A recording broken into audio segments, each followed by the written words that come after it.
What's up guys, my name is The Watson and welcome back to a brand new video on the channel. Today we're playing chapter 8 of Breaking Point 2.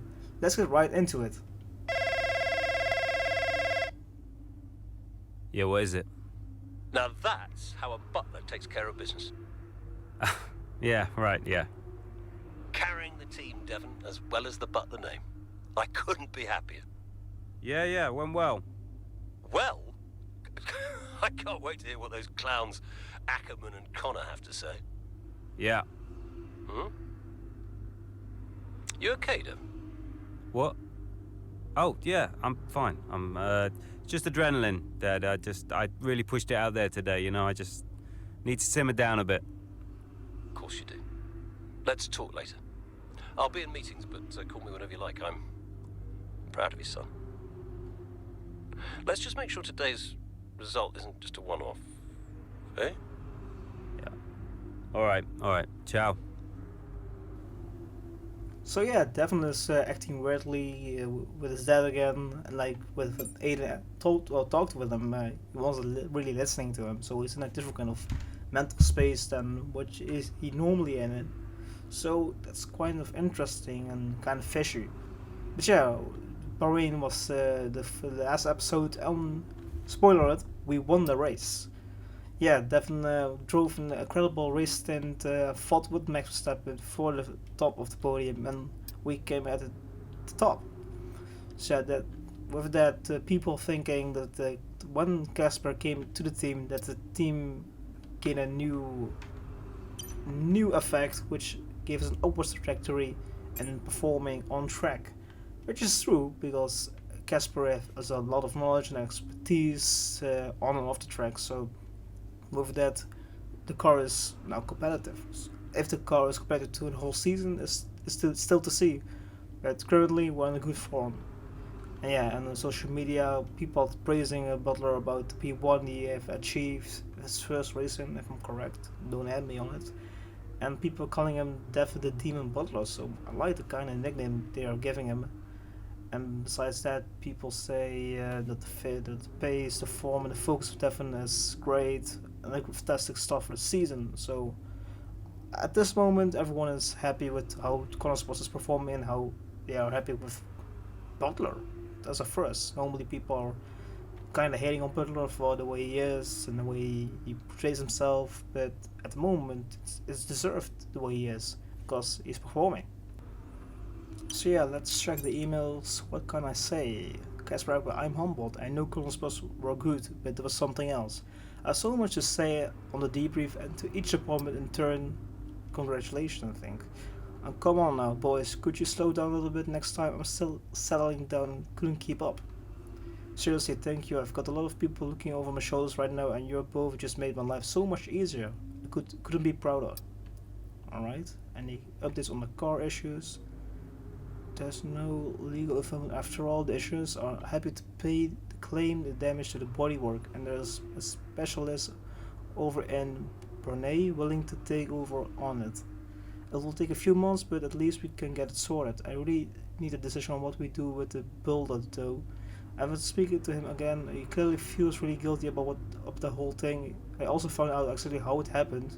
Would you believe that he decided to hop in and drive the seat, pretending to be a race car driver? He said.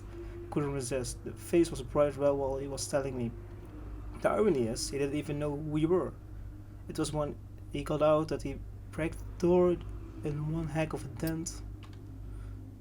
Alright, so there's some personal issues with Butler and his car, I guess. Somebody just ruined it, and now they're sorting the insurance, I guess. First race of the season from an old driver. Alright, going to the next chapter. Australian Grand Prix several weeks later, Chapter 8. A great strong start for Consport as the team in a high spirit at the paddock heads to Melbourne for the Australian Grand Prix. So F2 superstar Kelly Mayer catching up with the champion. A monumental win in Formula 2 last season has left many wondering what's next for her. For Kelly Mayer. I definitely achieved what I wanted to do in F2, perhaps a little too quickly, she replies. I press on the matter. Just because I'm not visibly on the track this season doesn't matter. I'm not driving. I'm busier than ever. So, Yarra Valley booked. Dev, the Yarra Valley private tour is booked and confirmed. I've put details in your diary, but you picked up from the hotel BAM on Monday. Don't be late for this one. It's fully full day and there's a lot of things going on. Please don't leave everyone waiting this time. Also, Nigel Mansell's driving class have finally arrived. The auction house were extremely apologetic about the delay. I forgot the auction ever happened. Even happened. It was so long ago. And I and what I was reading again was something about how pity is to irritate someone.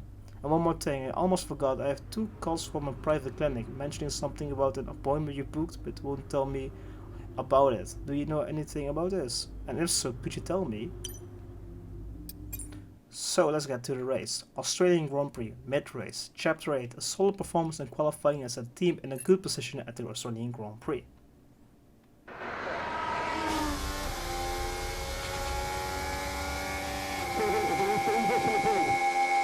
Here comes Butler, good pace here down the straight. Into the corner we go. That's a little too late, and he nearly goes off the track on the exit. And is that a lapse in concentration? I think just a little bit of desperate driving there, Crofty. He's pushing way too hard. I mean, there's nobody else around him at this stage. Okay, Devon, we're going to have to ease off from the brakes.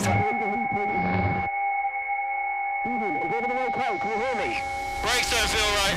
Okay, we'll have a look at it, but you're going to see a drop-off in performance, I'm afraid. What? Why? We've asked you to take it easy on the last lap, but pushing has made the issue even worse, so we're just going to have to live with it for now. What are you talking about? Listen, just do what you can, please, Devon. Come on.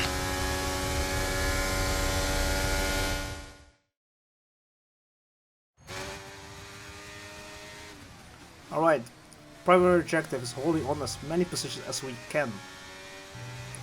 Alright, it was kind of strange the way Butler was driving, like, he's again not focused at all. So we got Sainz behind us and Gasly, and up front is Stroll. Where I don't think we can gain positions right now because of the problem we have with the car. So, because Sainz is really closing the gap to us, I'm losing time. Yeah, this is my first time driving in Australia again since, I guess, F1 20, if I'm correct. I didn't play 21 as much as F1 22 at all. So fast forward to the end of top 10, and Sainz finally passes me. Come on, you can win that place back. And now we have Gasly behind us. So let's see if we can hold Gasly back and maybe get the place from Sainz again, because he's not so far away and we can still manage to keep up with him. So on to the start finish straight, we got DRS and using a bit of ERS, of course we do. We are fast forwarding to lap 11 to the back straight. Going past Hulkenberg, also laps car, gaining a lot of speed on Sainz and going around the outside, heading into the corner and going side by side still. And we gain the position. That's P9 again. So that's not all, we still have Sainz behind us, charging and trying to take the position back, going a bit wide, losing the back end for a bit, but still keeping the position and even the purple sector. So yeah, we're still P9 heading in on to lap 12, I think Sainz and Gasly behind us, trying to defend for our life. So on lap 13, nothing really happened besides that now Sainz is trying to overtake me in turn 1, but I have the inside, so I'm keeping the position. Onto the second or third corner, Sainz is still on my outside, so I'm braking as late as I can, turning a bit wide, a bit aggressive, bit fair, and I still keep the position. Nothing really happens much on lap 13 right now, so fast forward on to lap 14 at the start finish. Gasly is now trying to attack me into turn 1, which I'm covering nicely, going on to this DRS first straight. Gasly is trying to go around the inside of me. I'm trying to brake later, go around the outside, but I'm turning a bit wide and hit Gasly, but then this destroy his wing, so we're still fair on that one. So Gasly is still 2.3 tenths behind me, but in front of us 1.4 seconds. We're closing the gap to Ocon and Stroll, but with 2 less laps for that, and at the end of the race, Max Verstappen wins the Australian Grand Prix, and we finish in 9th, defending off Gasly and Sainz. Look, this isn't the first time we've seen Devon Butler go rogue, but the question is, what are Connor Sport going to do about it? Well, it's really hard, as we've seen so many times before, Crofty, in the past. So hard to control your drivers in a way that their own engines. So yeah, in the end, Max Verstappen wins the Australian Grand Prix, and with that the podium is Max Verstappen, Charles Leclerc and Lando Norris. Mercedes once again on the podium, so it's nice to see 3 different constructors going onto the podium for most of the races.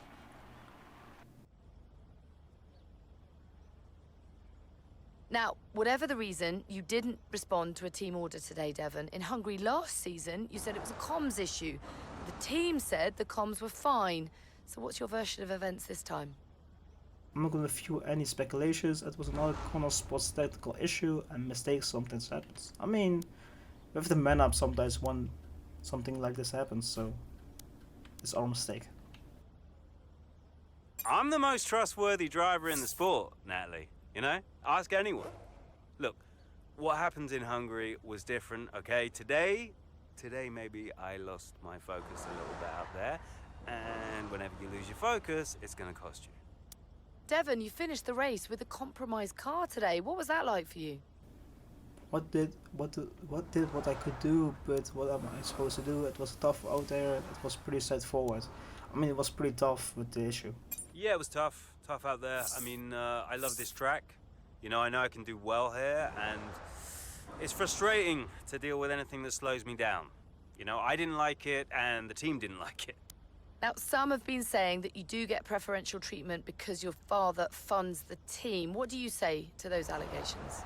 I love preferential treatment, especially for a team to prioritize the best driver. My father's money has no bearing on my natural talent, or I could think he prefers Aiden. I mean, money doesn't give you talent, so I would choose that one. That always strikes me as really odd, like as if the only reason that I'm fast on the track is because my dad funds the team. You know, how is that an explanation? It's ridiculous. So how do you expect Connor Sport to perform this season, based on your performance so far? So I don't think we can win the whole thing. We can go as far as Aiden on the team. I mean, we couldn't say that either because we don't know how we will perform. So if the car behaves... They got me, haven't they? So, yeah, I expect us to do pretty well. If they can sort out the car this time around, I'll get them all the points their little hearts desire. Thank you so much for your time. With that, the Australian Grand Prix is done. Chapter 8, a promising start turned into a difficult end, with Devon having to finish the race with a compromised car.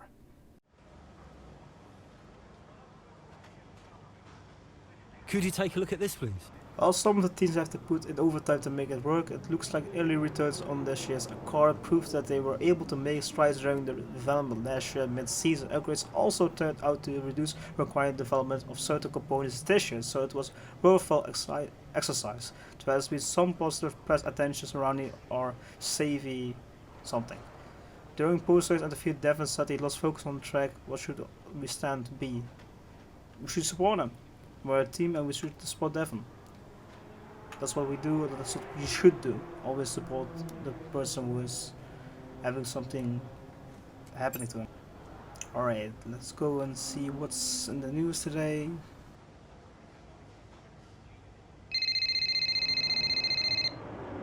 You nip this in the bud, Cass. Do you hear me? Andreo, Butler, what was that out there today? I will not have a return to last season. We are a team. He cannot be allowed to do just what he wants. just calm down. I have it under control. Well, this is Devon we're talking about. There is no control. He nearly lost the car, Casper. But he didn't. You know what it gets like out there. I'm sure there's an explanation. Or an excuse. And we'll find out. I'll be racing it at the debrief, okay? So I'll report back to you. Okay, hang on. Look, I've got to go. I've got Davidoff on the other line. Of course you have. Enjoy. So So once again, Butler pushes despite warning. With the car being compromised, it was difficult to drive. So let's see the comments. Can anyone fill me in what's going on with Devon Butler?